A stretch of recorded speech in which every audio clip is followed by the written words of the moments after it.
With Wuthering Waves 2.0 just around the corner, I'm sure we're all excited and expecting Core Games to cook up something good. However, there are some things in particular that I am hoping for and would love to see, and who knows, maybe they are adding these things. And to make things interesting, I'm going to talk about things that you probably wouldn't instantly think of. First off, transportation. Now you may be thinking to yourself, that's weird, transportation? Wuthering Waves already has great map traversal. And to that, I say fair point. But there is one thing that actually is lacking: travel in the air. See, on the ground, we can use the Inferno Rider, or free if you're crazy. Lumi can sprint, so on and so forth. But in the air, all we really got is the grapple hook. I mean, sure, it's nice for super short distances, or if you're using a triple jump tech, you can get some great height. But getting height is not really what we need. You can just run up walls anyway. The thing I want replaced is a glider. Or at least make it scale with speed based on how fast you're descending or something.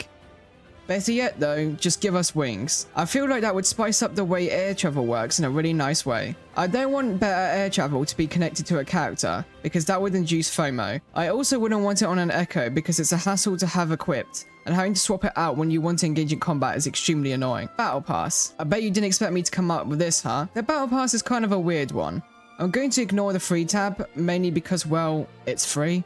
I doubt the devs have any intentions of making it particularly good, nor do I really think it needs to be. Now, in terms of the paid version though, they need to get rid of the blue/XP rare tubes and only have the purple or epic ones. Like, come on, we are paying here. I really think the amount of shell credits is excessive. Apart from one time, I can't really think of when I actually ran out of them. I think a lot of people would be a lot happier if it was filled with Echo XP and free cost Echo selectors. Or, I would be happy for the Battle Pass to be nerfed, but in exchange, the Battle Pass weapons to be buffed. Because in comparison to the 5-star weapons in this game, they get completely obliterated and it's not even close. I would prefer for them to go down this route of nerfing the Battle Pass and making the weapons better.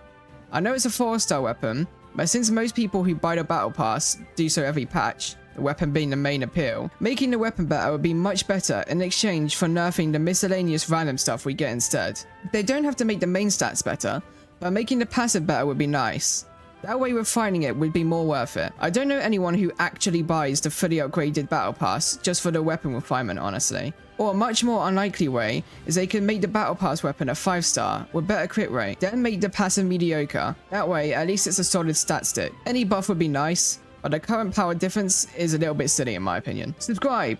I'm on a challenge to get 10k subs in 1 year.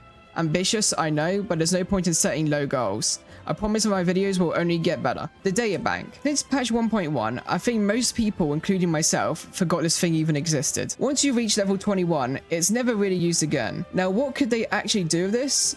We do have new echoes coming out, so I'm guessing they will increase the data bank level, but perhaps not. If they do, I think it'd be a capture rate increase, or maybe a small passive buff you permanently get. Like all echoes doing 5% increase more damage. I don't really have much hope for this though. I'm more so bringing this up because I think there's a small chance they will do something with it, just not a clue on what they would do, or even could do. I would like something new with the data bank for sure though, I just don't have any real ideas for it. Gadgets. Apart from the grapple and the sensor, I never used the gadgets feature ever. I'm very sure new ones will be added in 2.0 and I am looking forward to it. I personally don't have any ideas for these apart from adding wings or some other transportation gadget. Crafting. To be honest, at the current moment, this feature is absolutely useless in the grand scheme of things.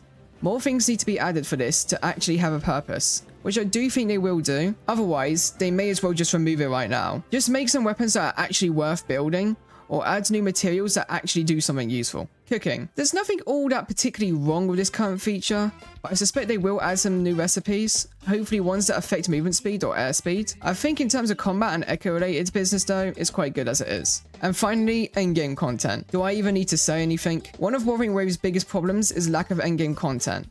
We need something that isn't the depth of Elusive Realms and Tower of Adversity. The hologram bosses are very cool, but being that each difficulty is only worth beating once, it's kind of a non-feature. There are so many things they could add to have endgame content. I went through some of those in my last video. Wuthering Waves needs to fix co-op, but regardless, whichever way they choose to go about it, we really do need more endgame content. Especially with the game releasing on console, it's time for them to step up their game. That's all I really have to say for now.